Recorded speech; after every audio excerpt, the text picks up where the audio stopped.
নমস্কার বন্ধুরা, মোটিভেট মন চ্যানেলে আপনাদের সবাইকে স্বাগত জানাই। বন্ধুরা, এই ভিডিওটি মন দিয়ে অবশ্যই শেষ পর্যন্ত দেখুন। চলুন তাহলে শুরু করা যাক। ভাগ্যক্রমে যদি আপনার বাড়িতে এই ঘটনাগুলো ঘটে থাকে, তবে আপনি বুঝতে পারবেন যে আপনার বাড়িতে ঈশ্বরের দৃষ্টি রয়েছে বা ঈশ্বর বাস করছেন। বন্ধুরা, মানুষ ঈশ্বরকে সন্তুষ্ট করার জন্য সকাল বিকাল ধূপ দ্বীপ জ্বালানোর পাশাপাশি ভোগ দেন, যাতে ঈশ্বরের দয়া আমাদের সকলের ওপর বিরাজমান থাকে।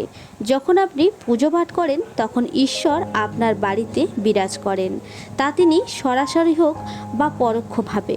যখন তিনি বাড়িতে বিরাজ করেন, তখন আপনি অনুভব করতে পারবেন। অনেক সময় আপনি তাকে ডেকেও নিতে পারেন। কখনো কখনো এমন হয় যে ঈশ্বর আপনার বাড়িতে রয়েছে, কিন্তু আপনার কিছু ভুলের কারণে তিনি চলে যায়, আপনার কিছু কার্যকলাপের কারণে তিনি চলে যান।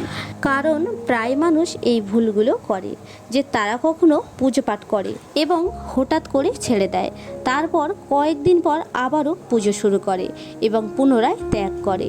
এই সব অনুচিত কার্যের মাধ্যমে ঈশ্বর আপনার বাড়ি থেকে চলে যান। অনেক মানুষ আছে যাদের বাড়িতে ঈশ্বর বিরাজ করেন, কিন্তু তারা এই বিষয়ে জানে না। বন্ধুরা, কিছু মানুষ আছে যারা সব সময় বলে যে আমি তো প্রতিদিন ঈশ্বরের পূজা করি, কিন্তু তবুও ঈশ্বর আমার পাশে থাকে না। আজকের এই ভিডিওর মাধ্যমে এমন কিছু সংকেত সম্পর্কে জানাবো, যাতে আপনি নিজেই বুঝতে পারবেন যে ঈশ্বর আপনার বাড়িতে আসেন।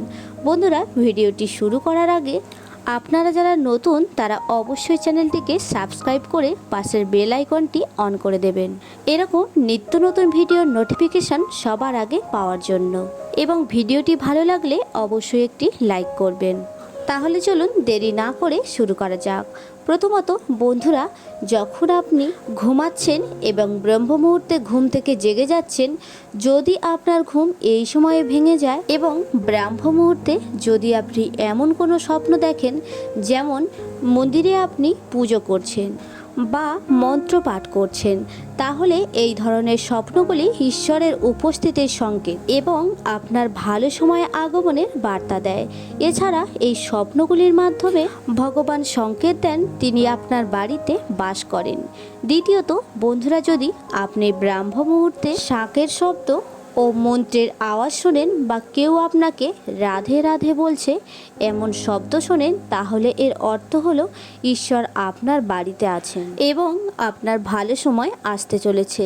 তৃতীয়ত বন্ধুরা, যখন আপনি সকালে স্নান করে প্রস্তুত হন, তখন একটি বিশেষ সুগন্ধ আপনি পান, যা অদ্ভুত সুগন্ধ, যা আপনার বাড়ির অন্য কেউ অনুভব করে না। শুধুমাত্র আপনিই এটি অনুভব করতে পারছেন। কোনো পারফিউমের সুগন্ধ নয় বন্ধুরা, এটি নিশ্চিতভাবে দেবতাদের ইয়ার নির্দেশ করে। যখন নেতিবাচক শক্তি বাড়িতে প্রবেশ করে, তখন বাড়ির ভেতর থেকে দুর্গন্ধ আসতে থাকে, কিন্তু যখন ঈশ্বরের উপস্থিতি থাকে, তখন পজিটিভ এনার্জি প্রবেশ ঘটে এবং আপনি সতেজ সুগন্ধ অনুভব করেন। চতুর্থ বন্ধুরা, যখন আপনি কোনো মন্দিরে বা বাড়িতে পুজো করতে যান, তখন যদি কোনো জীব যেমন কুকুর, বিড়াল, গরু বা অন্য কাউকে আপনার দরজার সামনে দেখতে পান এবং যদি সপ্তাহে ৩-৪ বার এমন ঘটে, তাহলে ঈশ্বর আপনার বাড়িতে প্রবেশ করছেন। কেননা গরুকে মা হিসাবে মনে করা হয় এবং কুকুরকে ভৈরব বাবার প্রতীক। কখনো তাদের তাড়াতে নেই, বরং তাদের সন্তুষ্ট করতে খাদ্য প্রদান করুন। পঞ্চমত বন্ধুরা, যদি রাতে ঘুমোবার মধ্যে বারবার স্বপ্ন, মন্দির, ঈশ্বরের মূর্তি বা ছবি দেখতে পান, তাহলে এটি আপনার ওপরে ঈশ্বরের আশীর্বাদ বোঝায়। কখনো কখনো আপনি কোনো কাজ করার চেষ্টা করছেন কিন্তু বারবার ব্যর্থ হচ্ছেন, তাহলে মনে রাখবে এটা ঈশ্বরের কৃপা, যা আপনাকে সেই কাজে বাধা দিচ্ছে। এর দ্বারা প্রমাণ হয় আপনার সাথে ঈশ্বরের আশীর্বাদ সর্বদা রয়েছে। ষষ্ঠত বন্ধুরা, যাদের উপরে ঈশ্বরের দয়া বা কৃপা রয়েছে, তারা সর্বত্র সম্মান পায়। যদি কোনো ব্যক্তি কম পরিশ্রমের সফলতা লাভ করে তাহলে তা ঈশ্বরের দয়ারই চিহ্ন। ঈশ্বর তাদের সকল সমস্যা ও বিপদের হাত থেকে রক্ষা করে। সর্বশেষে বলা যেতে পারে, ভগবান শ্রীকৃষ্ণের উপর বিশ্বাস রাখলে তিনি অবশ্যই আমাকে একদিন কৃপা করবেন। আজকের ভিডিওর কথাগুলি যদি আপনাদের ভালো লাগে তাহলে অবশ্যই একটি লাইক করবেন।